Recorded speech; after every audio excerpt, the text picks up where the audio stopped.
Imagine a world not too dissimilar from our own, teetering on the brink of collapse. Not from external invasion, but from within. A once mighty empire stretched thin, its economy in tatters, its borders porous, and its leadership a revolving door of murdered emperors and rebellious generals. This was the Roman Empire in the mid-3rd century AD, an empire on life support. For nearly 50 years, Rome had endured what historians call the crisis of the 3rd century. 20 different emperors in half a century. Most died violent deaths at the hands of their own soldiers. Barbarian tribes, Goths, Alemanni, Franks, raided across the Rhine and Danube with impunity, sacking cities and carrying off vast wealth. The mighty Persian Empire, Rome's ancient foe, seized vast swathes of the East. Even worse, the empire had splintered. In the West, a Gallic empire had declared its independence, encompassing Gaul, Britain, and Spain. In the East, a magnificent queen, Zenobia of Palmyra, had forged her own formidable empire, stretching from Egypt to Asia Minor. Rome, the eternal city, was reduced to a mere shell of its former self, its very existence threatened. It seemed the end was inevitable.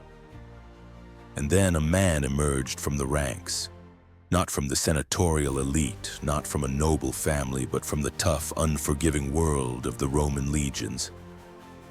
His name was Lucius Domitius Aurelianus, or simply Aurelian, a man of iron will, uncompromising discipline and military genius, a man who would achieve the impossible. He would save Rome. He would crush the barbarians. He would restore the splintered empire. He would be hailed Restorer of the World, a title earned through blood, sweat, and sheer determination. But here's the shocking truth. This man, this savior, this military titan, would not die heroically in battle against Rome's enemies. He would be cut down, not by a Goth or a Persian, but by the very soldiers he commanded, the very men whose lives he had saved in a brutal act of betrayal that still baffles historians. Why? Why was the man who saved Rome murdered by his own men? Aurelian was born in humble circumstances, likely in the province of Dacia, around 214 AD. He rose through the ranks of the Roman army the hard way, through sheer competence and courage. He was a man of action, not words. He was known for his personal bravery, often fighting on the front lines, sharing the hardships of his men. He was nicknamed Hand on Sword by his soldiers, a testament to his direct and often brutal approach to warfare. When he was proclaimed emperor in 270 AD by the legions on the Danube, Rome was in a desperate state. The Goths had just inflicted a devastating defeat on the Romans, killing his predecessor. The Alemanni were pouring across the Alps, heading directly for Rome itself. The Eternal City, for the first time in centuries, faced the terrifying prospect of a barbarian sack. Aurelian's first act was not to celebrate his new title, but to march. He rapidly organized his forces, intercepting the Alemanni near Placentia. The initial battle was a near disaster, a Roman defeat. But Aurelian, with characteristic tenacity, rallied his forces, pursued the barbarians, and utterly annihilated them in a series of engagements. He then drove them completely out of Italy. Rome was safe, for now.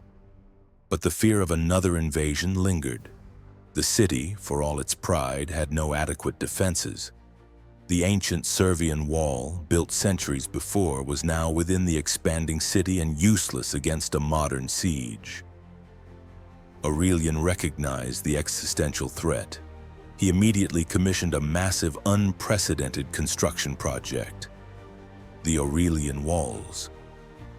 A colossal 19-kilometer circuit of brick and concrete, fortified with nearly 400 towers designed to protect the entirety of Rome. It was an audacious undertaking, a symbol of defiance and a testament to his foresight. With Italy secured and Rome protected, Aurelian turned his gaze west. The so-called Gallic Empire, founded by the usurper Postumus, had persisted for years, a painful reminder of Rome's fractured authority. By 274 AD, the current Gallic emperor was Tetricus. Aurelian marched his legions into Gaul, meeting Tetricus's forces at the Battle of Chalon. What happened next was extraordinary. Tetricus, perhaps recognizing the futility of his position, or perhaps genuinely weary of the endless civil wars, secretly contacted Aurelian before the battle. He offered to surrender his forces if Aurelian would spare his life and ensure the safety of his family. Aurelian agreed. In the ensuing battle, Tetricus deliberately positioned his forces to be vulnerable, effectively sabotaging his own army. Aurelian's legions, unaware of the secret deal, crushed the Gallic forces. The Gallic Empire was reunited with Rome. Tetricus was spared and even given a prominent position in Italy. It was a pragmatic and brilliant move, showing Aurelian's strategic mind extended beyond mere brute force. But the West was just one half of the problem. The true jewel in Aurelian's crown of restoration lay in the East. The powerful, wealthy, and fiercely independent Palmyrene Empire ruled by Queen Zenobia. Zenobia was no ordinary queen. She was brilliant, ambitious, and a skilled politician and warrior. She claimed descent from Cleopatra and the Ptolemies. After the death of her husband Odenathus, who had previously been recognized by Rome for defending the East against Persia, Zenobia ruled in the name of her young son. But she quickly expanded her control not just over Syria, but over Egypt, Arabia, and vast parts of Asia Minor. She challenged Rome's authority directly, even minting coins with her son's image alongside her own, without any reference to the Roman emperor. She was a formidable adversary, and she had built an empire that rivaled Rome's. Aurelian understood the magnitude of the challenge. He knew a direct head-on assault on Palmyra itself would be difficult. Instead, he systematically reconquered the outlying provinces first, moving down through Asia Minor and then into Egypt. His campaign was swift and brutal. He retook Egypt, cutting off Palmyra's vital grain supply. Then he marched his legions across the desert towards Palmyra itself, enduring scorching heat and constant skirmishes with Palmyrene cavalry. The decisive battle took place outside Emesa. Zenobia's elite cavalry, clad in heavy armor, initially overwhelmed Aurelian's lighter forces. But Aurelian used a clever tactic. He feigned a retreat, drawing the heavily armored Palmyrenes into a long, exhausting pursuit in the desert heat. Once they were exhausted, his lighter cavalry turned and counterattacked, routing the Palmyrene forces. Zenobia herself barely escaped. She retreated to Palmyra, hoping its impregnable walls would hold. But Aurelian besieged the city, cutting off its supplies. After a brutal siege, Zenobia attempted to flee, reportedly on a dromedary, hoping to reach Persia for aid. But she was captured by Aurelian's cavalry before she could escape. Palmyra fell. Aurelian, showing mercy rare for a Roman conqueror, spared Zenobia's life. He paraded her through the streets of Rome in his magnificent triumph, clad in jewels and golden chains, a symbol of Rome's restored power. The Eastern Empire was reunited. Aurelian had achieved what no emperor had done in decades. He had crushed the barbarians, suppressed the usurpers, and brought the fractured pieces of the empire back under Rome's central authority. He was the restorer of the world, a title that rang true. But his work was far from over. Rome's internal problems, particularly its ravaged economy, still plagued the empire. He attempted bold, sweeping reforms. The most famous was his reform of the coinage. For decades, Roman currency had been debased, leading to rampant inflation. Silver coins were mostly copper, barely worth the metal they contained. Aurelian tried to restore faith in the currency by reintroducing new, higher-quality silver coins. This was met with fierce resistance, particularly from the mint workers who profited enormously from the old, corrupt system. There were riots in Rome, a full-scale rebellion by mint workers led by the chief official Felicissimus. Aurelian suppressed it brutally, executing many and restoring order. This showed his unyielding determination, but also his willingness to use force to get his way. He also championed the cult of Sol Invictus, the unconquered sun, elevating it to a prominent position. This wasn't just a religious whim, it was a clever political move. The sun god was seen as a universal deity, a source of unity for a diverse empire. Aurelian saw himself as the sun's representative on earth, an emperor chosen by divine power to restore order. It was an attempt to forge a new ideological foundation for Rome, replacing the fractured traditional pantheon with a single unifying force. By 275 AD, just 5 years after taking power, Aurelian had brought Rome back from the brink. The empire was reunited, its borders secured and its capital fortified. He was preparing for his next great campaign, a war against the Sasanian Persian Empire to reclaim the lost eastern provinces. He set out from Rome, leading his legions towards the east, intending to complete his work of restoration. But he would never reach Persia. The betrayal came swiftly and unexpectedly near the city of Kenafrurium in Thrace. It was not a grand conspiracy of senators or rival generals. It was a small, internal plot, sparked by fear and misunderstanding. Aurelian's imperial secretary, a man named Eros, had been caught in a lie or a minor corruption.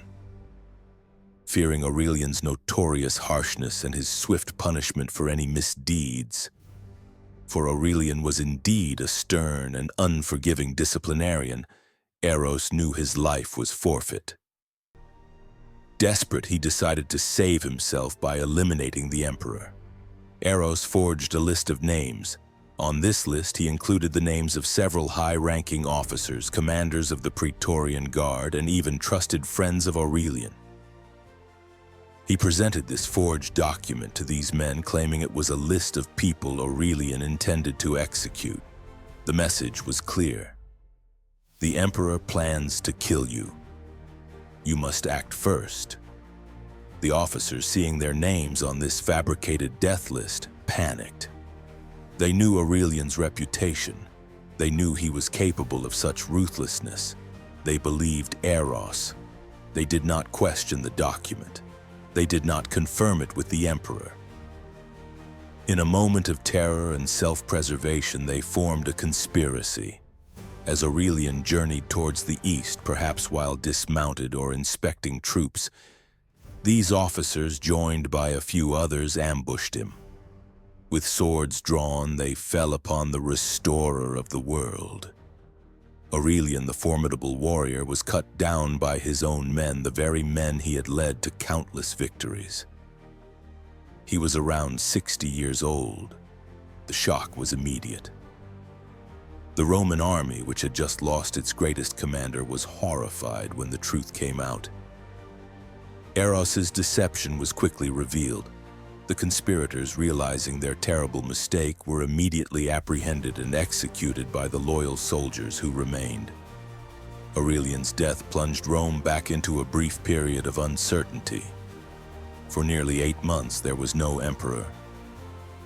The army was so ashamed of their role in Aurelian's death that they wrote to the Senate, begging them to appoint a new emperor. The Senate, equally wary, punted the responsibility back to the army. This interregnum, this period of leaderless chaos, was a stark testament to the unique and vital role Aurelian had played. He had brought order to chaos, and his absence left a vacuum. Eventually, the Senate chose an aged, respected senator named Tacitus. But Tacitus would last only a few months before dying of illness or being murdered. The carousel of emperors continued, albeit briefly. Aurelian's legacy, however, transcended his tragic end. He had decisively ended the crisis of the 3rd century. He had reunited Rome and secured its borders. The Aurelian walls still stand in Rome today, a monumental testament to his foresight and determination. The cult of Sol Invictus would continue to grow, laying the groundwork for later monotheistic trends within the empire, influencing even the rise of Christianity. He was a brutal man, perhaps. He demanded absolute loyalty and delivered swift, merciless justice. But it was precisely that unyielding will and uncompromising discipline that Rome needed in its darkest hour. He was the sword that cut through the chaos, the iron fist that brought order to anarchy. He did not build Rome, but he saved it. He gave it another 2 centuries of existence in the West and an entire millennium in the East through the Byzantine Empire. The irony of his death is profound. The man who faced down emperors, barbarians, and formidable queens, who stared down the very collapse of his world and stared it down, was ultimately brought low not by strength but by a simple lie, a moment of fear, and a tragic misunderstanding among his most trusted men. His story is a chilling reminder that even the greatest leaders, even the saviors of nations, are vulnerable to the human failings of paranoia, fear, and betrayal. Aurelian saved Rome, but he could not save himself from the very chaos he fought so hard to extinguish.